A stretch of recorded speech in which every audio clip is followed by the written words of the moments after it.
Sa ibang balita, naglunsad ng Information at Awareness Campaign ng Office for Transportation Security sa NAIA Terminal 3 bilang paghahanda sa inaasahang dagsa ng pasahero ngayong holiday season.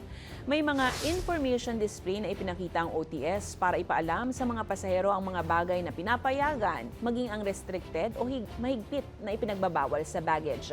Ayon kay OTS Administrator Gilbert Cruz, karamihan sa mga kinukumpiska ay mga basyo ng bala, anting-anting at mga keychain na gawa sa bala.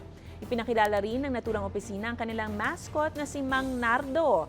Inspired yan sa folk character na si Nardong Putik bilang creative way para itaas ang kamalayan ng publiko. Paalala ng ahensya, maaaring isurrender ng mga pasahero ang mga bawal na bagay sa OTS booth para maiwasan ang abala sa X-ray screening. Marami po kaming nahuhuling bala on a daily basis. Yes, minsan 5, minsan meron pong 4 na insidente. Pinakamahina po yung 3 insidente. The same ang nakukuha natin, mga basyo,